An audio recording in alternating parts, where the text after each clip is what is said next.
1 जनवरी 1979 1979 में पिछड़ा आयोग बनाया गया, दूसरी बार पिछड़ा आयोग बनाया गया जिसका नाम था मंडल कमीशन। और उस समय के जो गवर्नमेंट थी, जो आपके मोरारजी देसाई की गवर्नमेंट थी और वो जनता पार्टी के फ्रंट की गवर्नमेंट थी, और उनके द्वारा एक और एक्शन लिया जाता है। और दूसरी बार काका कालेकर कमेटी के असफल होने के बाद दूसरी बार एक और कमेटी बनाई जाती है, एक और आयोग बनाया जाता है जिसका नाम है बीपी मंडल। और उस समय बीपी मंडल एक सांसद थे और जिसे हम बिंदेश्वरी प्रसाद मंडल के नाम से भी जानते हैं। और उनको यह जिम्मेवारी दी गई थी कि इस देश में जो भी शैक्षणिक रूप से और सामाजिक रूप से जो पिछड़े वर्ग हैं, पिछड़े लोग हैं, उनकी एक लिस्ट तैयार करें और उनके लिए रिजर्वेशन का, आरक्षण का रास्ता अख्तियार किया जाए, कैसे दिया जाएगा।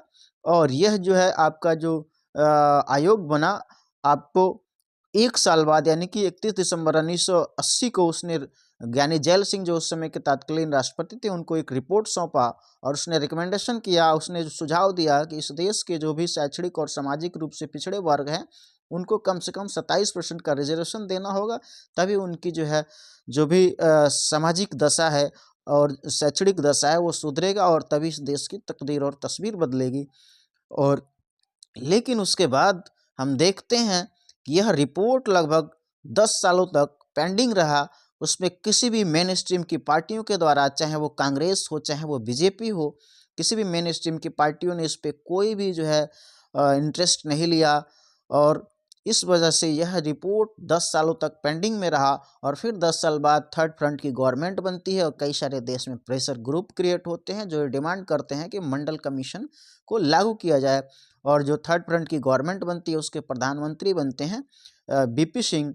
इसके अलावा जो देश के बहुत सारे बहुजन पिछड़े जो नेता थे, जैसे कि मान्यवर कांशीराम, मुलायम सिंह यादव, लालू यादव और नीतीश कुमार, इन सब नेताओं के द्वारा भी एक बहुत ही शानदार प्रेशर ग्रुप क्रिएट करके और एक जो है दबाव दिया जाता है बिंदेश्वरी प्रसाद मंडल के रिपोर्ट को लागू करने के लिए।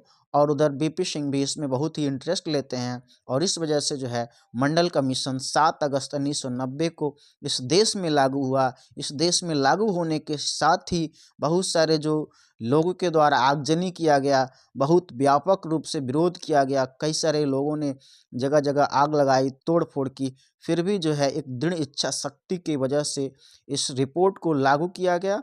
और इस वजह से इस देश में शैक्षणिक और सामाजिक रूप से जो भी पिछड़े वर्ग थे उनको सरकारी नौकरियों में जाना, शैक्षणिक संस्थानों में एडमिशन लेना, ये सब मुनासिब हो पाया।